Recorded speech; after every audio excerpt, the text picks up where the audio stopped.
We're trying to teach our kids to do the right thing because they want to, not because they're afraid of an authority. Because if they only learn to fear authority, they're going to only do the right thing when people are watching. And as soon as they think they can get away with something, as soon as they go to college, for instance, and there's no direct authority, and they only know, the only rules I know are the ones my parents enforced, that's pretty risky. And we see a lot of risky behavior in college and young adulthood because they no longer have that direct authority. They haven't learned to make good choices based on their own accord. That's where using a natural consequence instead of a punishment is really critical, because it teaches them to understand that their behavior has consequences, not that you're enforcing, not that an authority is enforcing, but that actually happen in the world. So if you can teach your kid early to be intrinsically motivated and to follow natural consequences, that's actually less work for you in the long run, because you're not having to always control their behavior.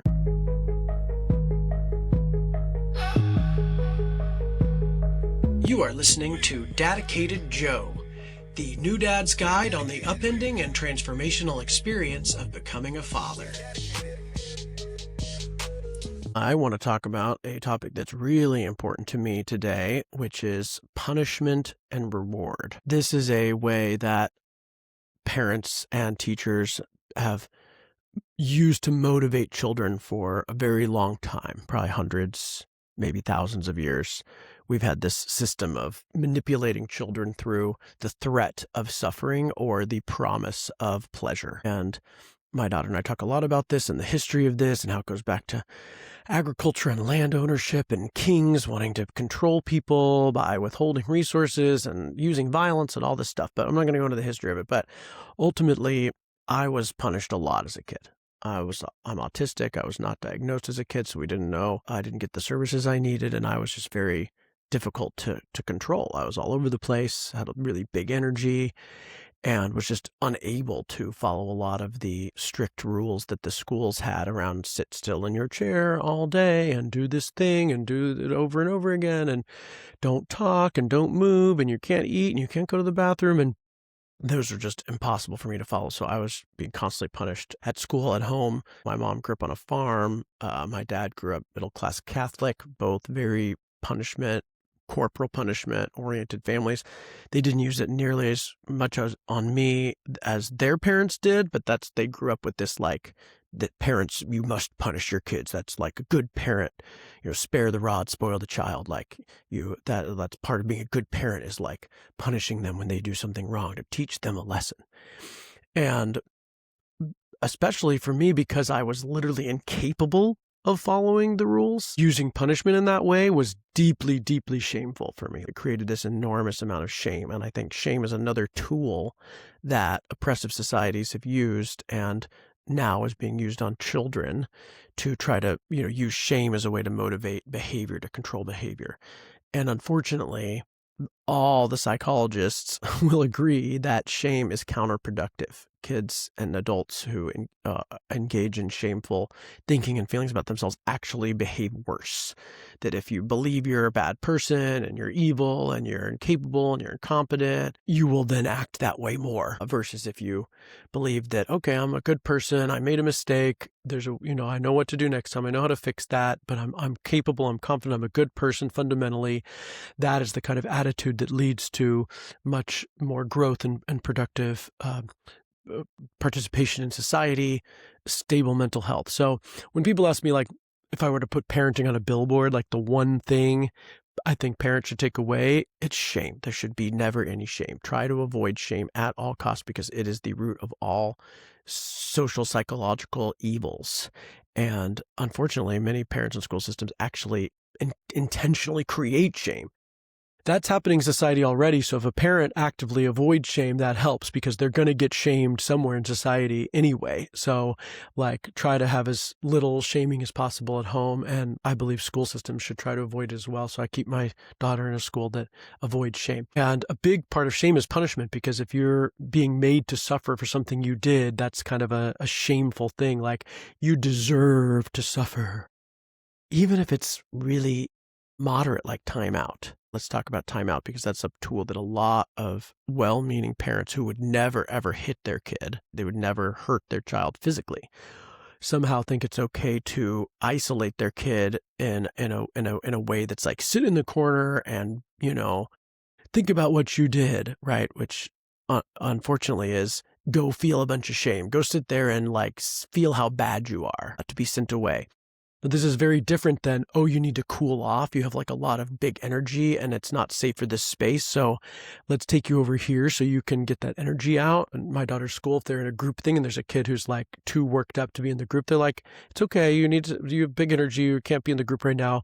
Express that over here. It's very different than a punishment that's like, you're going there to suffer. It's like, no, you're going there because you need some space. You need to cool off. You need some energy, but you're welcome back as soon as you're ready to come back. There's no arbitrary time. I'm not enforcing.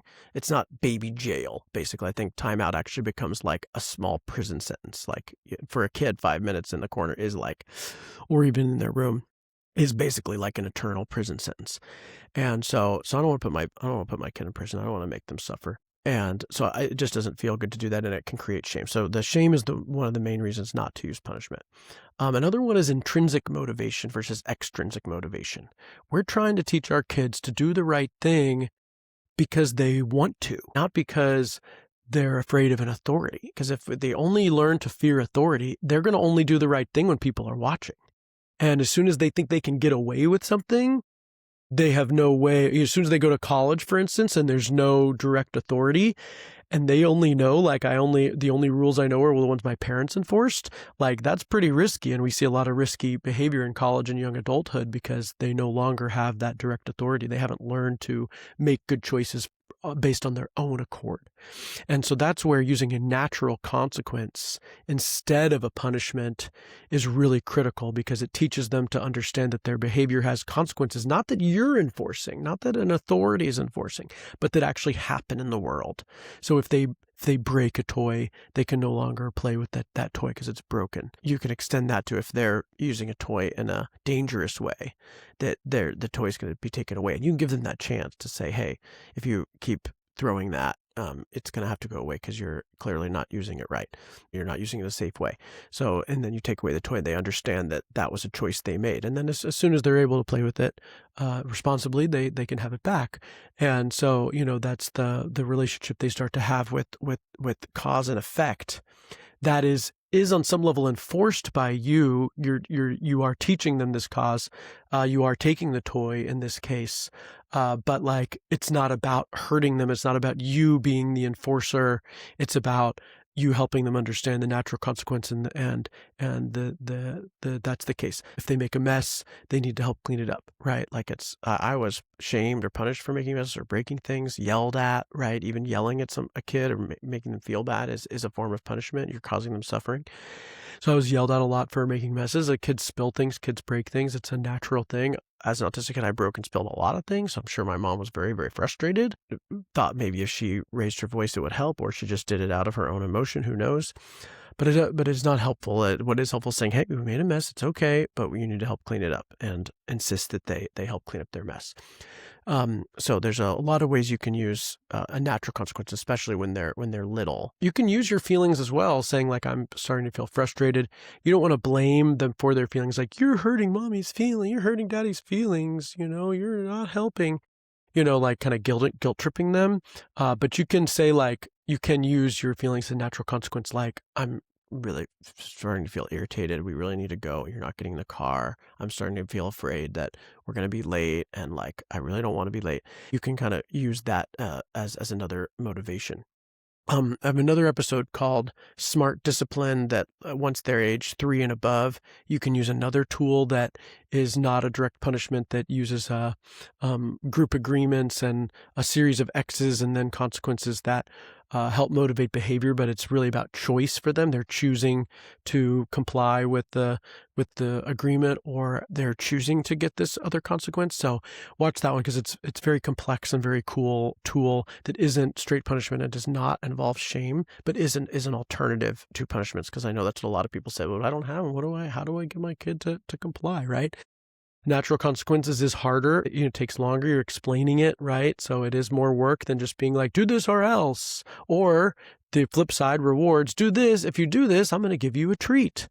And so just like punishment, reward also takes away intrinsic motivation, because now they're doing it for the treat. And both punishment reward, you have to keep, there's a numbing effect that happens. So you have to keep making the punishment worse or the reward better in order to sustain this. And I've seen this in kids that are reward based, is like, okay, now the one piece of candy isn't enough. You have to use 2 pieces. Now you have to use 3 pieces. Now you're using a whole candy bar. Now it's a whole movie. Now it's it's hours of movies. And you have to just keep making the reward better and better because what didn't work before. Whereas that's not what we want our kids motivated by. We want them motivated intrinsically again, right? So reward doesn't help either. I absolutely have used bribery. So I don't know a parent even that follows this model that doesn't at some point say, okay, I'll just give you the piece of candy if you will do the thing. So it happens, right? It happens. I'm just saying, if you use that as your primary motivation tool all day long, then that affects their intrinsic motivation in the long run and also is work for you. Now you're literally enforcing everything. You're having to provide better and better rewards. You're having to dole out worse and worse punishments. And that's just really a lot of work for parents. So if you can teach your kid early to be intrinsically motivated and to follow natural consequences, that's actually less work for you in the long run because you're not having to always control their behavior. And oftentimes having a conversation about her making a mistake and seeing her feelings about the way she impacted somebody is plenty. She doesn't need to suffer in addition to that. She's already suffering at having caused harm and us talking about it and taking the space. She's learning that lesson. So that's really the important thing, is never thinking that you need an additional punishment if it's clear that the lesson's already learned. That's all that was for. And of course it just feels really bad to be causing my kids suffering, that's the intentional suffering that I'm inflicting feels bad to me, and you can bet feels bad to them. And I think bringing to my last point, that one of the worst things punishment does is it breaks the relationship between the kid and the parent. So now you've got a mistake that's made, they misbehaved in some way. They have some feelings about that. And now you're in a position of, in their mind, causing them additional suffering. You're sending them away. You're putting them in timeout. You're taking something from them. You're the enforcer. You're this authority figure that's causing their suffering. And it just breaks trust. They just feel like, oh, my parent is making me suffer. And I definitely had that with my parents and teachers, that they weren't trustworthy. I needed to lie to them. I needed to deceive them. I needed to please them. I'm in constant fear of their reprisals or in constant need of their rewards. And so my whole orientation becomes towards eliciting some kind of reaction from them, which is not intrinsic, and taught me to be a pleaser and taught me to be a rebel and taught me to be an avoider and all these things that I've had to undo through psychological work because I didn't know how to use my own intrinsic motivation. It's hard for me to know what I want for myself, right? It's hard for me to always do the right thing if I don't agree with it. And if the person's not around, I still sort of can be sneaky. And Della's almost never ever lied to us. We've at 7.5, I think she lied one time. We talked about it, but because there's no punishment, because she's not avoiding getting hurt by us, she doesn't need to lie. Why would she lie? Right? There's nothing she's avoiding. If she tells the truth and it's because she did something that caused harm, she knows that we're going to support her feelings through that we're going to help figure out a solution. We're going to help her to learn the lesson.